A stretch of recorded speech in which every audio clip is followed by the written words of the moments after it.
জাঙ্গিপাড়ায় যে ক্ষোভ বিক্ষোভ আমি লক্ষ্য করছি, এখানে আমি 100, 200, 500, 1000 ভোট হলেও জিতবো।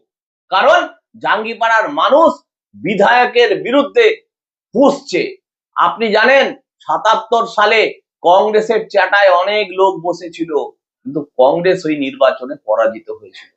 জাঙ্গিপাড়ায় ঠিক এই ফলাফলটা হবে, আপনি মিলিয়ে নেবেন। দর্শক, আপনারা দেখছেন বেঙ্গল টাইমস আর আমি কাজী মোহাম্মদ ফারমান রয়েছি আপনাদের সঙ্গে।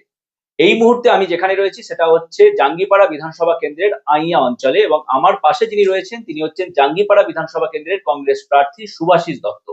তিনি আইয়ার ছেলে, একেবারে জাঙ্গিপাড়া বিধানসভা কেন্দ্রের যে আইয়া গ্রাম পঞ্চায়েত বা আইয়া অঞ্চল, সেই আইয়া অঞ্চলের ছেলে। আপনাকে প্রার্থী করলো জাতীয় কংগ্রেস। চিত্রা জুয়েলার্স, HUID হলমার্কযুক্ত খাঁটি সোনার গহনা মানেই মশাটের চিত্রা জুয়েলার্স। মজুরি 7% থেকে শুরু। চিত্রা এপিক সিলভার, চণ্ডীতলা থানা এলাকার একমাত্র এক্সক্লুসিভ সিলভার শোরুম। আমার মাননীয় সভাপতি শুভঙ্কর সরকারকে ধন্যবাদ জানাই। সর্বোপরি আমি 1994 সাল থেকে ছাত্র রাজনীতি মাধ্যমে এই কংগ্রেস দলে যুক্ত হয়েছিলাম। আমি কলেজ ইলেকশন লড়েছিলাম, সোভারানি মেমোরিয়াল কলেজ, জাঙ্গিপাড়া বিধানসভা এলাকায় আমার বাড়ি। সেজন্য আমাকে দিয়েছে, আমি আমার দলের এই যে দায়িত্বটাকে নিষ্ঠার সঙ্গে পালন করার চেষ্টা করি। আপনার হাতে আমরা দেখতে পাচ্ছি সংবিধান, মানে কংগ্রেসের এইবারে কি সংবিধানকে তুলেই মূল ভোটে প্রচার? যদি এই সংবিধানকে না বাঁচাতে পারা যায়, এই সংবিধানটা যদি না বাঁচে, তাহলে ভারতবর্ষ কেন, বাংলার মানুষ বাঁচবে। এই সংবিধানের প্রতিটি আর্টিকেলে মানুষের বেঁচে থাকার কথা বলা আছে। আজকে এই যে নির্বাচন সুষ্ঠুভাবে হওয়ার জন্য সংবিধান আছে।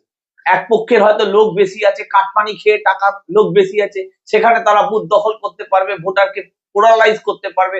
সেই জায়গায় এই সংবিধানকে বাঁচাতে হবে। আপনার বিরুদ্ধে যিনি প্রার্থী তৃণমূল কংগ্রেসের পক্ষ থেকে স্নেহাশিস চক্রবর্তী, কেমন লড়াই দেবে? দেখুন, লড়াইয়ে আমরা আছি।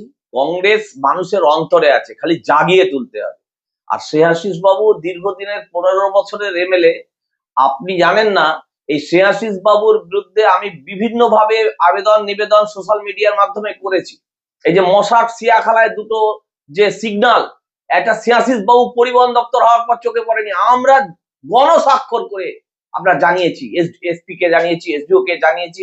আজকে সেই সিগন্যাল মশার সিয়াখালা, যেখানে প্রচুর অ্যাক্সিডেন্ট হতো, বহুবার বলেছি। পরিবহন মন্ত্রী হয়ে, আমি নিজে শ্রীরামপুর কোর্টের একজন আইনজীবী, পরিবহন মন্ত্রী হয়ে উনি একটা জাঙ্গিপাড়া থেকে শ্রীরামপুর যাওয়ার একটা তিলতিলে 31 বাস ছিল, উনি সে বাস তুলে দিলেন। উনি পরিবহন মন্ত্রী থাকাকালীন আমি সোশ্যাল মিডিয়ায় লিখেছি, ওনার পোস্টে বারবার প্রতিকার জানিয়েছি, জানিয়ে একটা একরত্তি বাস উনি আবার দিয়েছেন এই ভোটের আগে রাজগোলার থেকে জাঙ্গিপাড়া। পরিবহন মন্ত্রী হিসেবে ব্যর্থ, উনি বিধায়ক হিসেবে ব্যর্থ। আমি প্রশ্ন করতে চাই, উনি যে 60 লক্ষ টাকা প্রতি বছর বিধায়কের উন্নয়ন তহবিল পান, ওই তহবিলে জাঙ্গিপাড়ার কোথায় কত টাকা 15 বছরে উনি খরচা করেছেন, উনি হিসাব দিতে পারবেন না, বলতে পারবেন না। আর একটা কথা, বিধায়কের কোনো ব্যক্তিগত অফিস, বিধায়ক নির্বাচনী কার্যালয় হয়ে যাওয়ার পর তৃণমূল পার্টি ছেড়ে দিয়ে বিধায়ক মানে তো সবার বিধায়ক। তাহলে জাঙ্গিপাড়ায় এমন একটা অফিস যেখানে সাধারণ মানুষ বিধায়কের অফিসে গিয়ে পরিষেবা হবে, নেই, পাবেন না। কিন্তু স্নেহাশিস বাবু তিনি প্রচারে বেরোচ্ছেন, ব্যাপক সাড়াও পাচ্ছেন।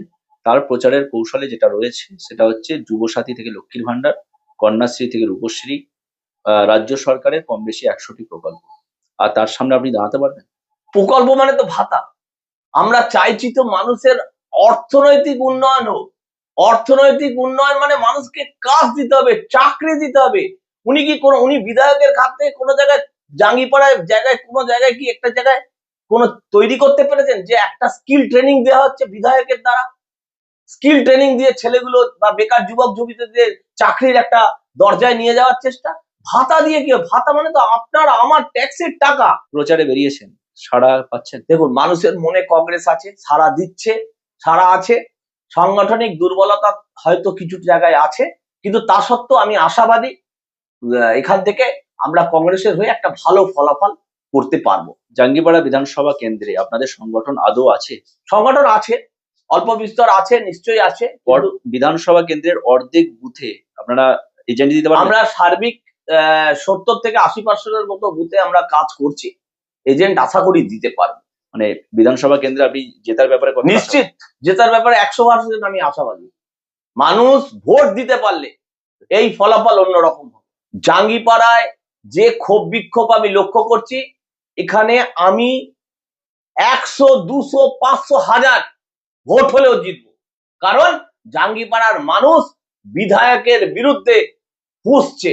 আপনি জানেন 77 সালে কংগ্রেসের চাটায় অনেক লোক বসেছিল, কিন্তু কংগ্রেস ওই নির্বাচনে পরাজিত হয়েছিল। জাঙ্গিপাড়ায় ঠিক এই ফলাফলটা হবে, আপনি মিলিয়ে নেবেন।